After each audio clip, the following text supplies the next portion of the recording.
Hi guys, our first drawing, other than your pre-assessment drawings, is going to be an exercise that's going to help you pay more attention to detail when you're drawing. The final artwork that we're going to create is going to be awesome. But what's more important is the process in which you create this artwork is going to teach you how to draw better. So you will find a skull printout in your supply bag that you're going to draw from.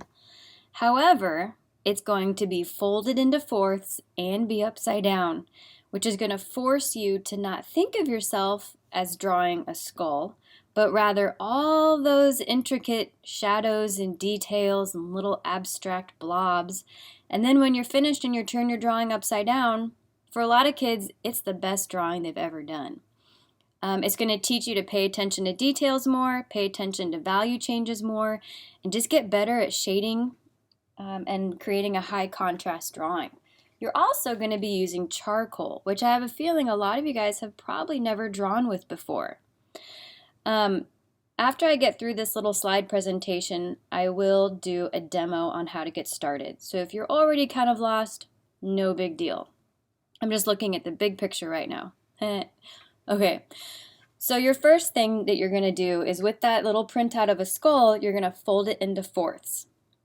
I don't want you to fold your drawing paper, and I'll show you specifically which drawing paper I want you to use for this one. But I want you to lightly draw in those four sections. I don't want you to fold the paper. Hopefully you have a ruler. If not, you could probably just barely fold some midpoints to find that cross section through the middle. You are going to have to constantly remind yourself to draw upside down.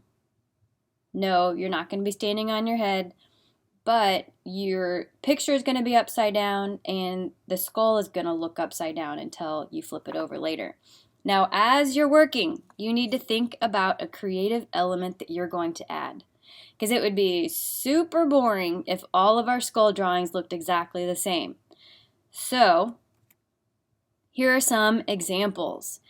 Some of them are student work, some of them I just found off Google image search, but you could use a whole other media, maybe do some splashes of watercolor. You could have things coming out of the eye sockets. In the past, I've had people do like kittens coming out of the eye socket or bugs, or inside was like a soccer ball or a football's sticking out of the head. But you really need to make sure you have this plan first, because what if this artist had this whole side of that skull drawn in and they have to erase it all? So as you're kind of getting the basic layout of your skull and getting some shadows in, be thinking about what creative addition you're going to add. Now, this guitar one's a little extreme, but I want you to just think about the what ifs. This one's cool because the jaw is dropped open. It's kind of fractured and geometric looking. This was a student's work where they just added an eye in there. Think about an environment that their skull could be in. Maybe it's like some pirate skull and it's out at sea, so in the background's like the ocean. So be thinking about that. We'll revisit the idea of a creative element later also. You will have probably 4 days to work on this. I'll post the due dates. Here are some other student work that I've had turned in the past. This was Abby from, I think, 2 years ago. That's just pencil, and she did some crystals. This student did some vines, and they used chalk pastel to add to this. I like how there's even some shadows in there. Here's a couple more. I'm not showing you these to copy, because I know you're not going to copy, but just to give you some more ideas. Flames are always cool. So just make it personal. Have it be something relative to your interests. And that's not us.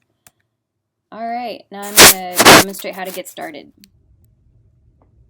All right, here we are. So you know how I said we were going to be using charcoal? That's not true. We're using pencil, graphite. All right, so you need to find these items out of all your drawing supplies, except I didn't supply you with a ruler. Hopefully you have one. If not, I'll give you some other suggestions. So what I want you to do is go ahead and fold this into fourths. Because you're only going to be drawing one section at a time.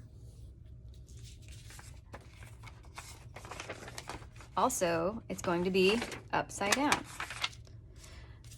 Let's put this aside. You might even label this actually. This is going to be section A, here's section B, C, and D. Now the paper I want to use is actually watercolor paper, but it has a really nice tooth to it, as it's called, that rough texture. It's kind of thicker, kind of feels like a cardstock poster board, but it's kind of matte. You should be able to know which one it is. I think there's only one of them in your kit. And it is 12 by 16. So I want you to use pencils for this, and you should already kind of know about your pencils from a pre-assessment drawing. You can use the ebony pencil for this for sure. I still haven't sharpened mine. I'll probably start with an H pencil, like my 4H. That's going to be really light. All right, so let's really lightly draw in 4 sections or quadrants. So I'm going to make a little mark at the 8 and the 8, and then I'm going to connect them.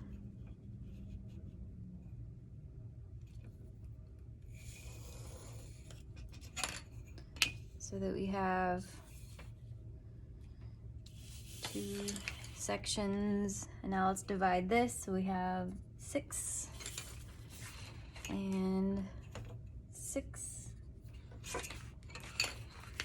And you might not be able to see this, but I want you to draw this super lightly so that you can eventually erase this grid and kind of hide the evidence.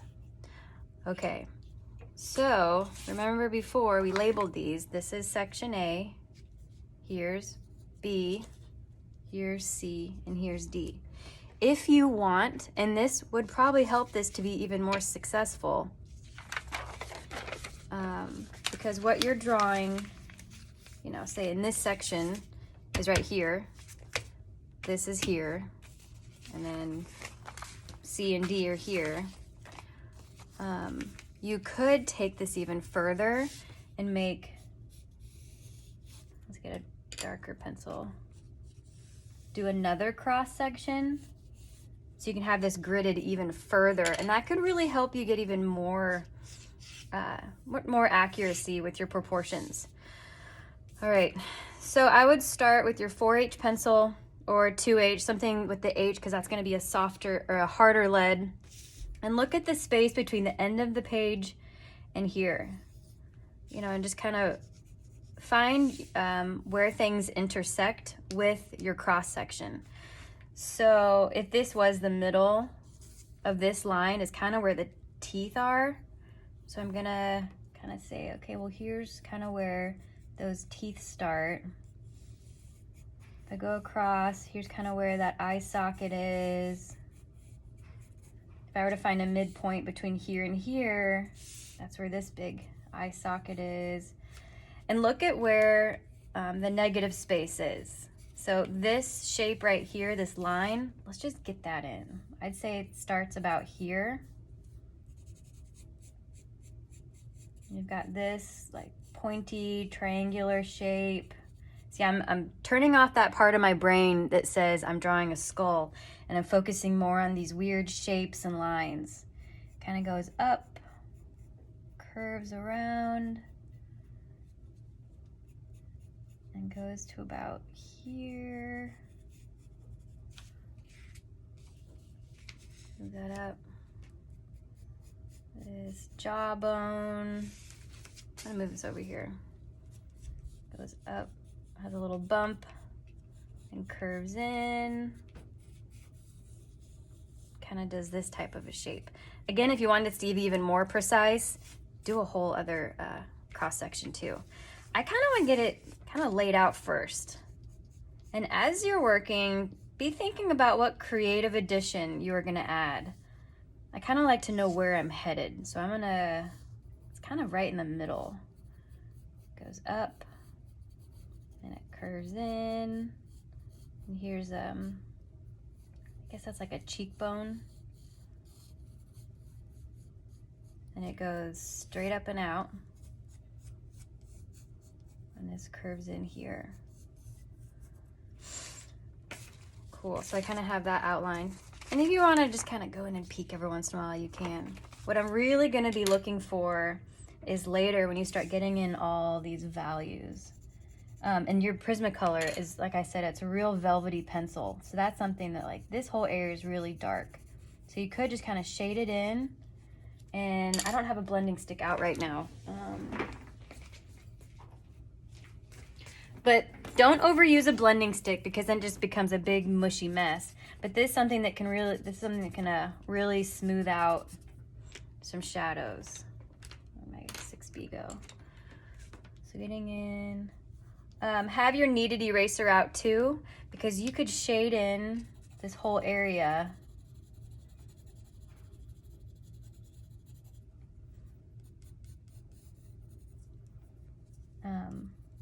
And then use your kneaded eraser to kind of pull out those highlights you see, especially right in here. You could shade in that whole section and then take a sliver of your kneaded eraser and just erase that out.